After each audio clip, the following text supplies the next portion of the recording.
Welcome to the Bulwark Podcast. I'm Charlie Sykes. There are just 50 days to go until the inauguration of Joe Biden, but trust me, it's going to be a rocky road. I'm not sure that it's dawned on Republicans yet that there's really no exit strategy here. He's not giving up on this, and if anything, the crazy is getting worse. We're at the president is actually retweeting someone with the name Cat Turd about voting fraud. This is the stage we are at here in Trutherism. Cat Turd apparently tweeted out Rudy Giuliani is presenting a ton of evidence, which he's not. If you ignore or refuse to look at the mountain of evidence being presented, save your breath barking to us about there being no evidence. You can't have it both ways.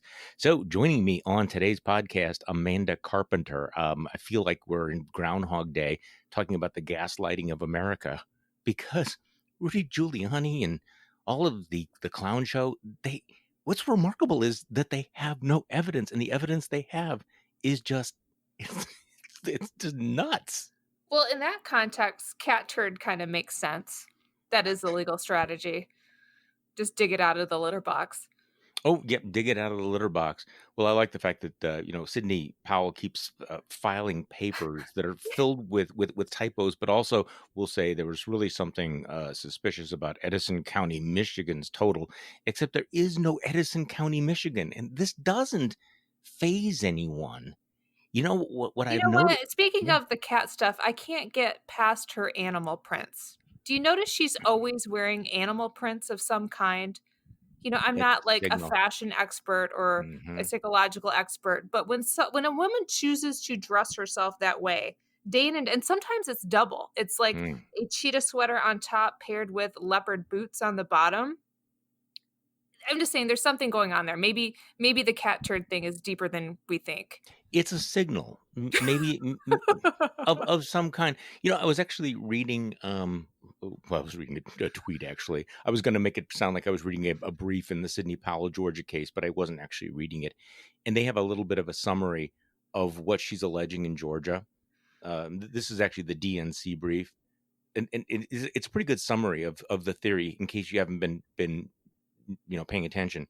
Plaintiff's theory, that's Trump, is that a Republican governor and a Republican Secretary of State, both avowed supporters of President Trump, helped advance a massive fraud because they purchased and rushed into use voting machines made by Dominion, which is a company created exclusively to ensure election rigging so that Venezuelan dictator Hugo Chavez never lost another election, which thereby allowed Iran and China to manipulate the general election to ensure President-elect Biden's victory, apparently in cahoots with Georgian election officials who forged pristine, fraudulent ballots for Biden.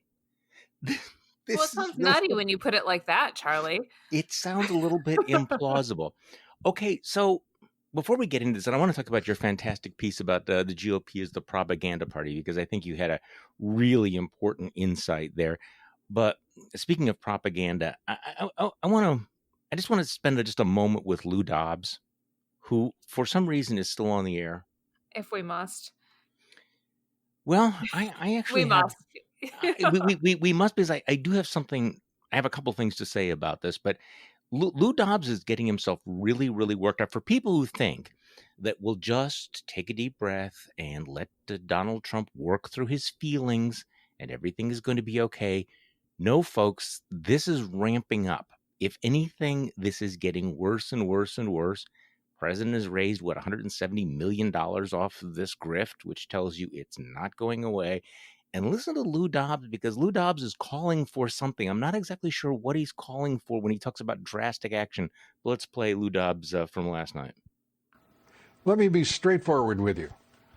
I had a damn sight rather have Sidney Powell and Rudy Giuliani on the case than Christopher Wray and the corrupt fools that lead the FBI any day. I wish it were otherwise, but the American people understand what we now are up against in this country. And as I said at the outset of the broadcast, Sidney, this is no longer about just voter fraud or electoral fraud. This is something much bigger, and this president has to take, I believe, dramatic action to make certain that the integrity of this election is understood, or lack of it. The crimes that have been committed against him and the American people. And if the Justice Department doesn't want to do it, if the FBI cannot do it, then we have to find other resources within the federal government. We've got to rise above this because the nation itself, this is an assault on the core of a democracy, any democracy, our ability to cast a secret ballot. Your thoughts, Sydney, as we wrap up here? That's exactly right, Lou. It affects the bedrock of our democratic republic. It can't be allowed to stand. And frankly, I'm about to think the entire FBI and the entire Department of Justice need to be hosed out with Clorox and fire hoses. The entire FBI. Ooh. Well, we got Clorox back here. So when I was a kid, there was this song that I used to play all the time. This came to mind. It just popped into my head. This one. They're coming to take me away, ha-ha. They're coming to take me away, ho-ho, hee-hee, ha-ha. To the funny farm where life is beautiful all the time. And I'll be happy to see those nice young men in their clean white coats. And they're coming to take me away, ha-ha. Oh my God, Charlie, what did you listen to as a kid? Stuff like this. Of a certain age, people will remember that song because that was a classic. But can I just say something in defense of Lou Dobbs? Oh, please, I want to hear this. Those, unlike some of the cynical grifters, out there who know what's going on and who are just playing along because they think it's their main chance, and Lou Dobbs genuinely believes all of this stuff. See, he believes it. Now, he may be crazy, but he's sincere. And speaking of internal logic, if you do believe that the election has been stolen, you should be really, really upset and be calling for drastic action.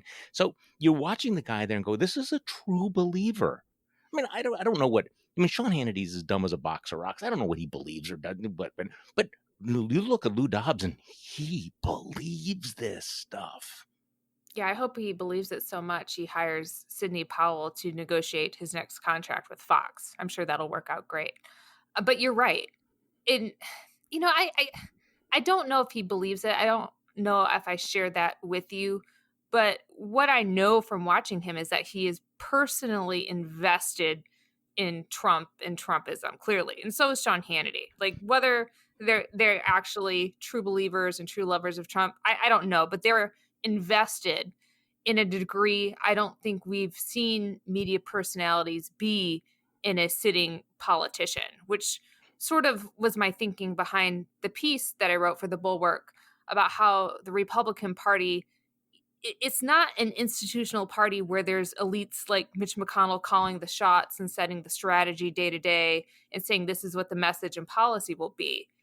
The current Republican Party, as represented by Trump, is a media-run entity. And that's what made me think of, there's this picture floating around the internet. It has a fancy name that I'll screw up, but it's known as the tongue-eating louse. It's disgusting. So what happens is that there's a fish, it can be a clownfish. I think it can be a lot of different kind of fish. This works on so many levels, doesn't it? I know. Yeah.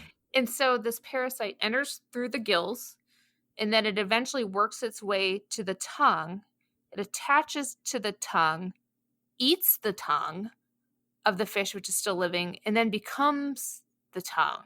So they're one. And forever, for the rest of the fish's life, it's got this tongue-eating louse inside its mouth, taking its first bite of food and living within the organism, running it, giving it life of a blood. metaphor. This metaphor, but it's science. It's not just a metaphor, it's science. Yeah, but when I saw that picture, I saw, these fringy, low-level media parasites like a Sean Hannity, a Lou Dobbs, OAN, who saw an opportunity to go inside Trump's Republican Party and run it. And that's exactly what's happening. I mean, Donald Trump has always taken guidance and pandered to the likes of Fox News because he sees their rating strength as a strength of his own. And they are one now. And, Charlie, you've been on MSNBC, I've been on CNN. How many times do you get the question, why don't Republicans stand up to Donald Trump? Where is Mitch McConnell? And I'm just like, he's irrelevant. He doesn't do anything but confirm nominees, which we've talked about. the people who set the agenda for the party are these media parasites at this point. And This is a because the very top Republicans don't understand the base, they just take a back seat. And so they're just driving. They're inside the mouth of the party, calling the shots, vetting the candidates, doing all the institutional work. And until we realize that's what's going on, nobody's ever going to get it. This is so crucial. And for years and years and years, I would listen to people, talk about how, the people in the conservative media, they get their talking points from the Republican National Committee. No, no, no, no, no. It hasn't been that way for a very, very long time. It's the other way around. They are the id, they are the brain, they are the shock troops of the conservative movement right now. And one of the early guys who understood that Trump really was the first, talk radio candidate, first time candidate, long time listener type thing, where in order to understand what he was concerned about or the buttons he was pushing, just sort of imagine a conservative talk show with no sense of ethics or really principle. And he absorbed that ethos, but he was taking their cues from them. So you watch the president's tweets, and how often are they derivative from something that was on Gateway Pundit or on Fox News or more recently OAN, that what he does is he sits and he watches those things, he sees what's playing, and then he goes with it. So who is calling the shots right now? Who's the parasite? Who's the clownfish? Right? Oh, yeah. The parasites are... it's this like the whole structure of it's wrong to call it conservative media because that implies there's some kind of philosophy or ideology, and that's why I do think this evolved over time. There was a time, I think when I sort of came to Washington in 2005, and there was this like moment for a few years where if you were kind of young and working in media, they allowed you to just kind of run the websites for a while, right? Like print was always first. And so these people that were young and were willing to go digital could do whatever they wanted online. And during that time, there were a lot of young Republican bloggers who really looked to the RNC to farm them out scoops. Like I saw it. People would shop things to me. Sometimes I'd take it and see if I could do something with it. Sometimes not. But that's how the early conservative blogger internet worked. And bloggers would get upset if, the RNC wasn't giving them material, and how dare they give scoops to the New York Times and not them. And this just kind of morphed over time where and this was for the young conservative right and the older writers, they wanted to swim alongside the clownfish, like we're just going to go in the same general direction. We're not really part of one or the other. But with Trump, the Benny Johnsons of the world, we can name so many people, Charlie Kirk, people harness this media to go inside the party and wield power. And that is what has been different with the right of center media with Trump in a way that's never been. And I aside from the prevalence of conspiracies, which plays into it, I do think that's the most under-recognized story of the Trump era about how the conservative media and the official Republican Party came together as one. No, this is you're dead on here. Let me just read a couple of paragraphs from your piece yesterday from the Bulwark. Knowing this dynamic within the GOP, it's no wonder that, to name just one ambitious politician, Senator Ted Cruz has adopted the posture of an online Twitter troll instead of the constitutional scholar turned statesman of the most Republican of the big states. One doesn't amass a rabid grassroots following by passing bipartisan legislation, delivering on constituent services, or even acting to protect the homeland during a pandemic. The demands of leading and governing in the public interest have never meshed well with the demands of winning and keeping office, but they have never before been so contradictory. Propaganda party, and this is what you're describing here, the propaganda party rules dictate that owning the libs and generating likes, retweets, and reactions online are the key to success. In the absence of any policy platform, a new party operating philosophy has emerged among politicians and media figures alike: present Trump-friendly figures in the best light possible and depict anyone who stands in their way as some variation of a socialist child-eating Satan worshiper. And that really is the formula here, and they're stuck with it. So when people ask the question, well, when is Mitch McConnell going to stand up? When is he going to do something about this? He's not in charge anymore. Mm-mm. This is not the way things are going, which does raise the question why Brian Kemp in Georgia and Doug Ducey in Arizona have actually bucked the tide. How's that going to go? Well, I think there's somewhat of a difference when you look to these governors and certain secretaries of states. They're bound by the law to certify these elections, right? Like this is where the reality kind of kicks in and Republicans can't escape it anymore, right? Where they're bound by law to do things and they face legal consequence potentially if they don't. Is Brian Kemp going to risk not certifying the election for Trump? I mean, that just has a cascade of issues. And if you listen to Raffensperger, he doesn't even have the authority to do so. And so I think the further out that people get from his reach and the more duty they actually have as bound by law, that makes it a lot easier and a lot more obvious, and you don't have to play these games. And the rubber will hit the road on this for Senate Republicans when these elections are certified by Congress. And that's pretty clearly the strategy right now, right? First it was, the president deserves his day in court.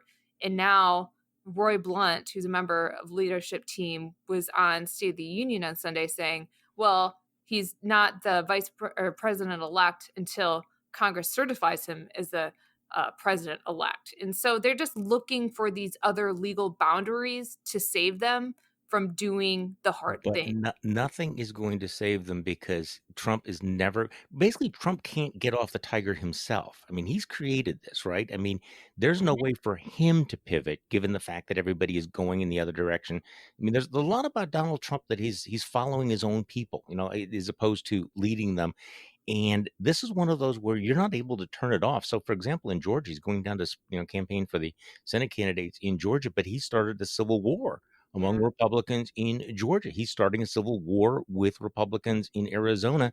And I'm telling you, I want people to mark on their calendars. People think it's going to be over when the Electoral College votes. No. People think it's going to be over when you have a joint session of Congress on January 6th and they certify the election. There's a piece in Politico, and I've been talking about this now for a month. On January 6th, you're going to have somebody stand up and will challenge in Congress and will challenge some of the electoral votes. And there will be a debate and there will be a vote. And that will be a litmus test for Trumpian loyalty for a very long time.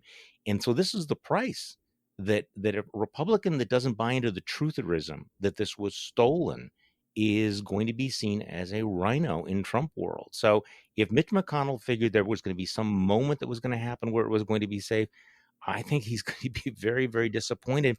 And the dynamic that you describe in this article is the reason why this propaganda party is never going to let this go. And it doesn't matter whether there's any evidence. It's just, anecdote substitutes for data. And even if you don't have an anecdote, you have belief, which is, well, Trump had to win because he just had to win because there's no way that you would lose to a big loser like Joe Biden. I mean, a lot of the commentary is about that level. Yeah, and can we stay with the Mitch McConnell calculation here? Because there's this, I call it the myth of McConnell, this belief among a lot of smart reporters that, McConnell is this master tactician, blah, blah, blah. He's just waiting it out. He just constantly waits it out. And if there's ever the ability not to act, he will choose the reason not to act.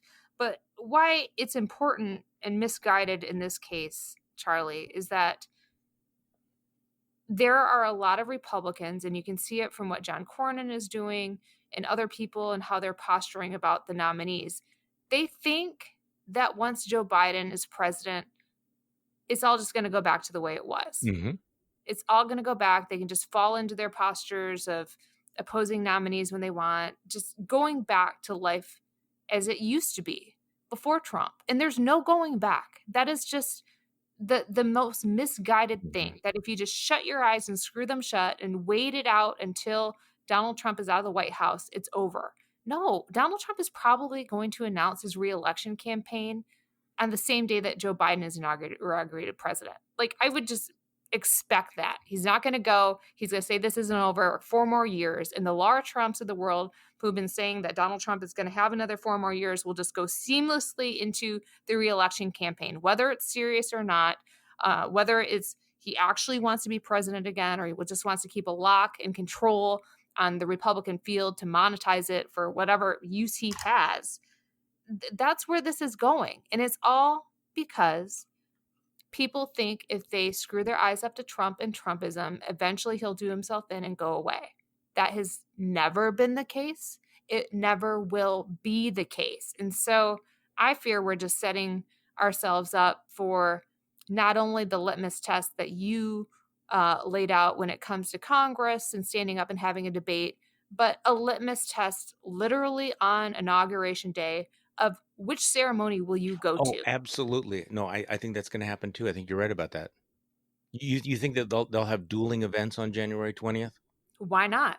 Yeah. Why not? If you wanted to counter program it and force Fox News and all your media people to make a choice in which event you should cover, yeah, I almost think it's the obvious move when you think how Donald Trump goes about things and the pressure that he's under to attend that swearing in ceremony and host those events for President Biden. He doesn't want to do that.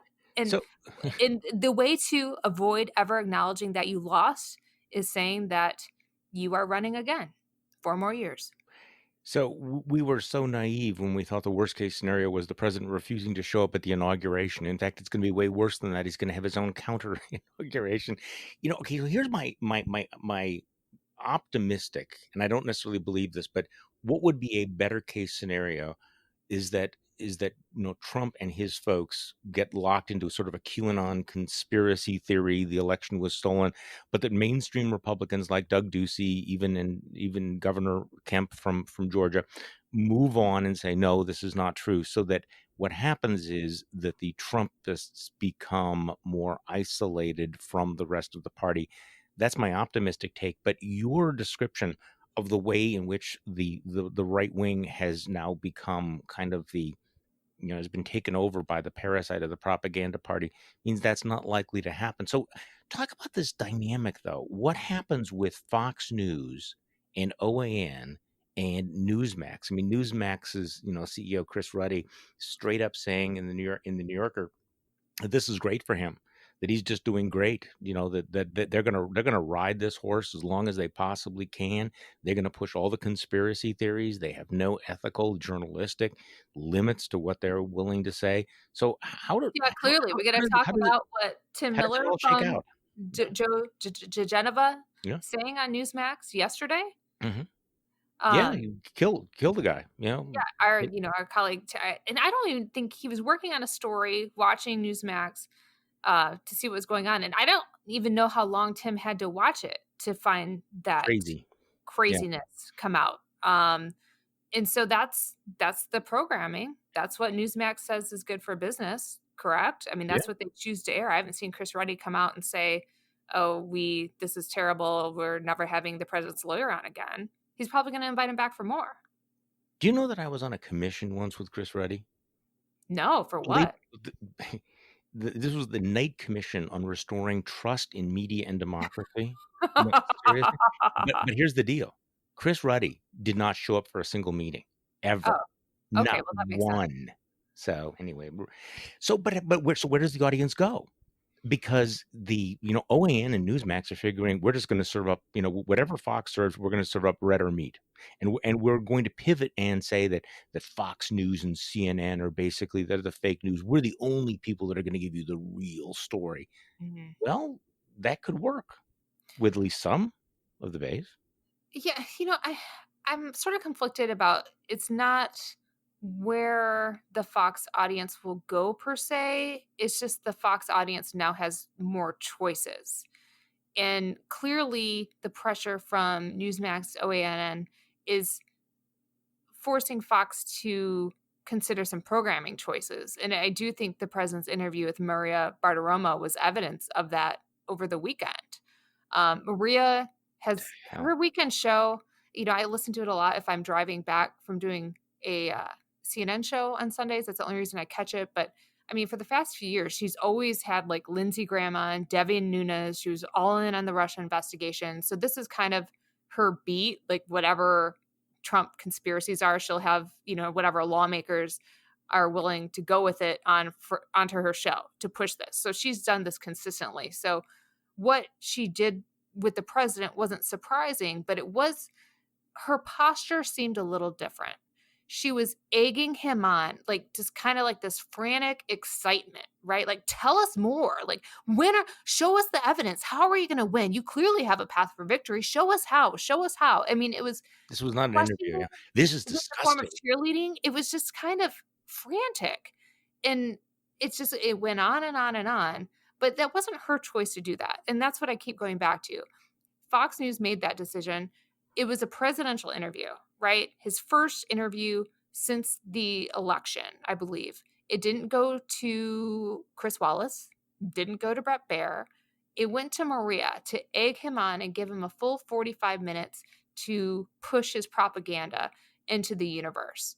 And I do think that was because they wanted to get that out in front of OAN and Newsmax. I think they have that pressure. Okay, so as you describe it in your article, in the age of Trump, the former money honey has turned into a propaganda princess. Mm-hmm. Okay, but don't these people have some pride? I mean, like, okay, what is in it for her at a certain point? I mean, she's successful, right? She has a show. Mm-hmm. I keep saying, do people not have any pride at all?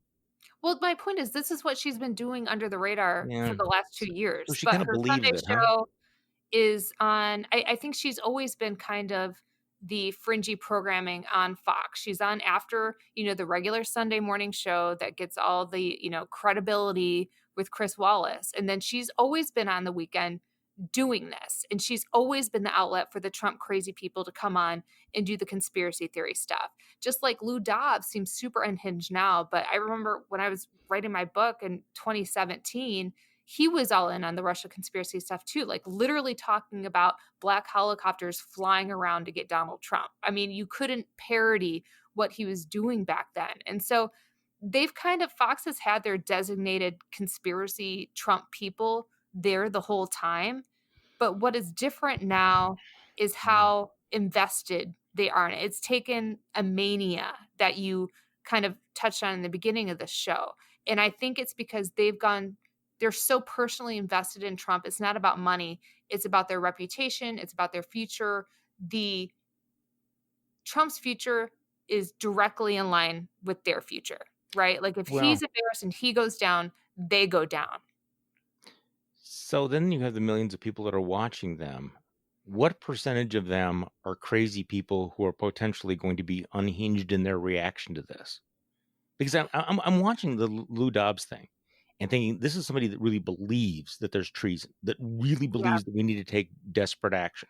Now, Lou Dobbs is just going to, rave at the TV set, but there's some guy somewhere who's going to be going, okay, if there really is, an attempt to take over my country and destroy my president, we need to take drastic action. What does that mean?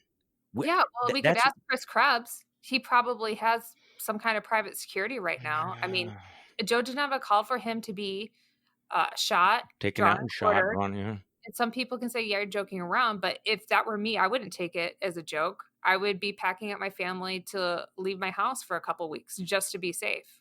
Wouldn't you? Yes. And I think that this is one of those things where, again, the people who made the calculation that we give the president some time to work through his hurt feelings made a horrifically bad calculation, because if anything, this thing, I mean, it's sort of like starting a small fire and then watching it into a raging forest fire. There's no walking back on this. So the Republican Party now will be, at least for the foreseeable future, totally invested in questioning the integrity of a democratic election.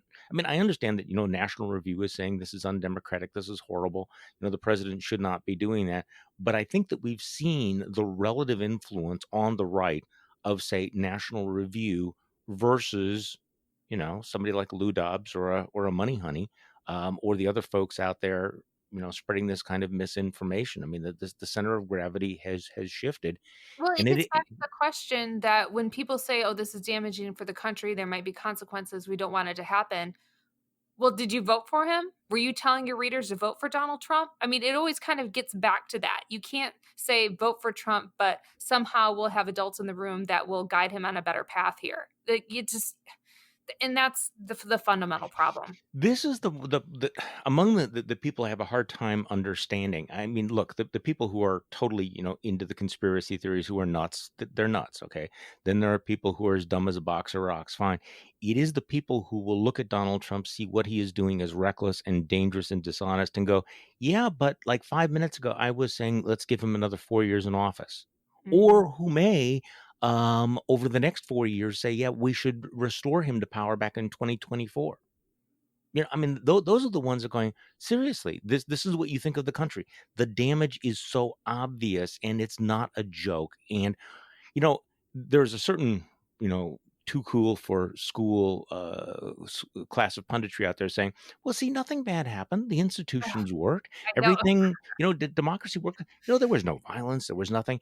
I feel a little bit, it's like it is like the Titanic that has hit the iceberg and hasn't yet begun to sink, or we've been hit by a torpedo and the boat is still moving along and it looks fine, but below the waterline is taking on, a lot of damage very, very quickly.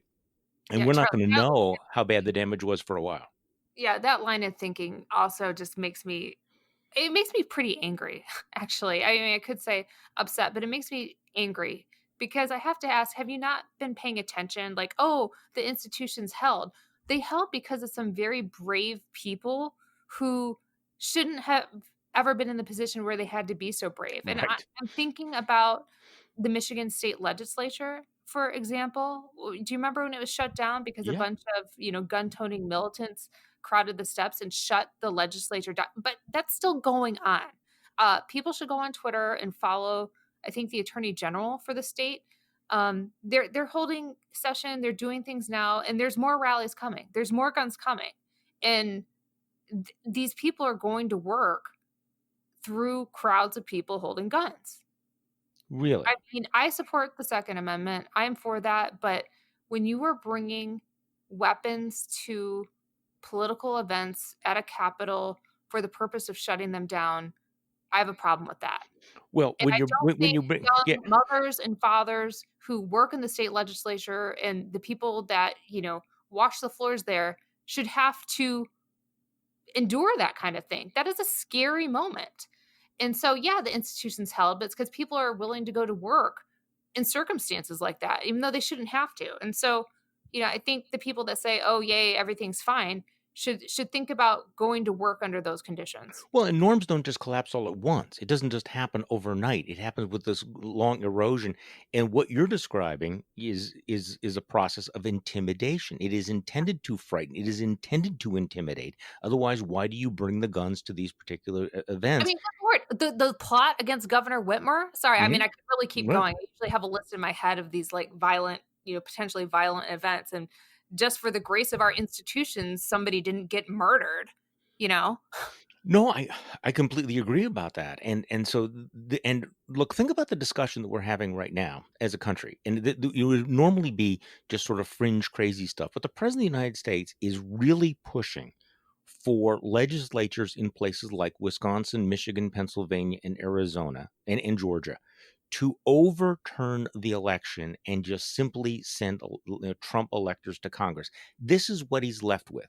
This is what he is talking about. The fact that we're even talking about whether the legislature should step in and declare the elections null and void and flip the states because of completely unproven, actually, there's no evidence whatsoever of widespread of fraud. The fact that we're even having this discussion and that we're having it at the level that we're having it. Now, it's not going to happen because right now there are too many sane folks out there.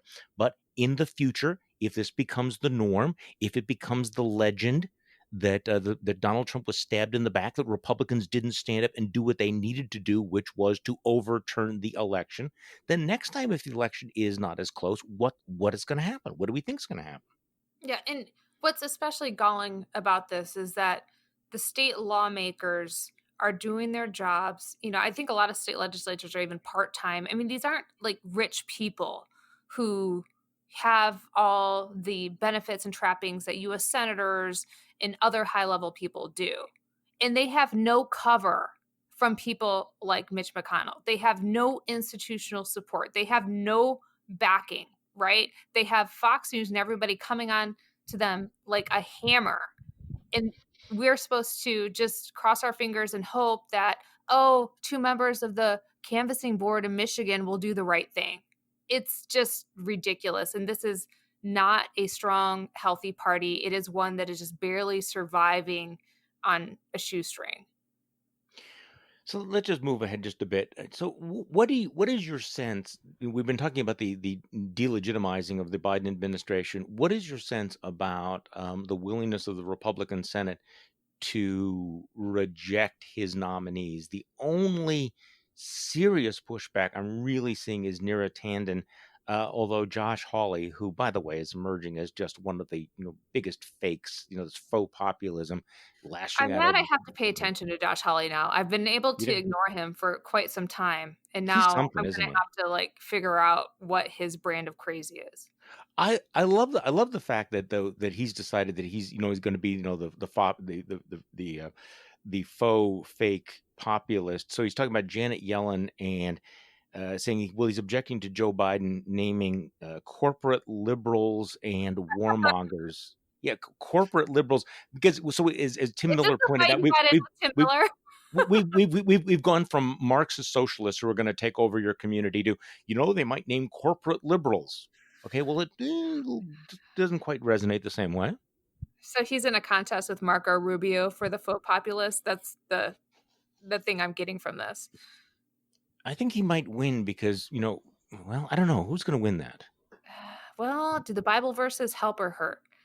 Exactly. I'm talking about Marco Rubio's posting of Bible verses every day. So at this point, the Marco Rubio Bible verses are just like trolling, right? Because, I mean, they're so self-owns, except that he kind of must know that at some point. I can't figure it out. I almost think that he might choose them at random, like whatever comes up on his daily Bible app, he just decides to upload to Twitter. I used to have an app where you could do that, but I didn't, because why would you be posting Bible verses you're supposed to meditate on, to yourself for personal meaning? I don't get the random posting at all. I don't understand it. So, yeah, but the Josh Hawley, okay, so there have been tweets, there have been statements about Biden's folks need to be more transparent. I love, by the way, Chuck Grassley saying that you can't vote for Janet Yellen for Treasury Secretary unless she releases her tax returns. This is a guy who is all in on protecting Donald Trump from having to release his tax returns. I think it was David Frum who what is the quote from Mad Men about how quickly they're going to forget that Trump even exists. It never happened, and it's some fantastic quote about how quick it's going to be. You'll forget how fast nothing happened. I know exactly what you're thinking of, because that's what they want to happen. They want to forget as soon as possible and go back to normal. But there's here it is. It never happened. It will shock you how much it never happened. You just know it's going to be an absolute flip. By the way, speaking of Politico's playbook, which I wasn't going to do here, I don't know if you saw the evening one last night. How much space they devoted to the significance of Joe Biden's hairline fracture in his foot and what that's going to mean. It's like, I thought you were going to bring up the Christmas list invitations. That was another big story. Yeah. The people that the Donald Trump White House are considering not inviting to the White House Christmas party, among them Susan Collins. In the spirit of Christmas. But why would they want to go? Please leave me off that list. Please, please, please. That was my thought. If you're Ben Sass, why the hell would you want to go to the Trump White House Christmas party? I mean, but that's what they're thinking about. I mean, really, that's what the Trump White House staffers are busying themselves doing. We're not working on COVID relief. We're not working on transition, handing off all the levers of government to the incoming president. It's literally making a list and checking it twice, finding out who's naughty or nice. And this is the one case where you most definitely want to be on the naughty list. You do. Okay. I saw that you were tweeting about people complaining about magazine covers now. This is another you want thing to that talk about that? One of my Yeah, favorite. I do want to talk about this. So this started yesterday, I think. Dana Perino was on The Five and kind of had some offhand comment about how, well, if you're a conservative woman, you'll never get a glowing profile in a magazine. And it's just, it kind of struck me because like in 2008, I've done some on and off writing for digital publications for Glamour, Cosmo, whatever, Refinery 29. And there's always been an effort, I think, among the editors to try to do outreach to Republican women. Like, I actually know that's true. And I know that's true because Glamour did very nice profiles of women of The Five and Dana Perino. Like, it's just, but there's this mythology, and I've seen it like among groups like the Independent Women's Forum and others where they bring college students together, women, of course, and they literally tell them, don't expect good treatment from the media, especially the women's magazines, Glamour, etc. And it's this thing that gets ingrained. And you see this among a lot of Trumpy publications who constantly bemoan the fact that Melania, our beautiful, stylish, elegant first lady, has not been given her proper due as the cover of Vogue magazine. I mean, this comes up all the time. They do have a point, though. Okay, but they do have a point. Magazines. We've seen Melania. Everybody's seen all of Melania. That's why. Well, everybody saw Michelle Obama too, and yet she was a fashion icon, and Melania is actually a supermodel, right? So why isn't she on the cover of every magazine all the time, like circulated? Because we've seen all of Melania. All of Melania. Yeah.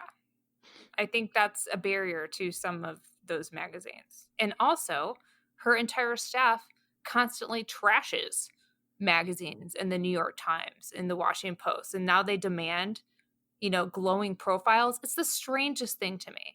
And it's just not true. I mean, it may be like Melania has not gotten her cover on Vogue. Okay. Too bad, so sad. But I can list off conservative women who are my colleagues who have gotten magazine profiles that are nice.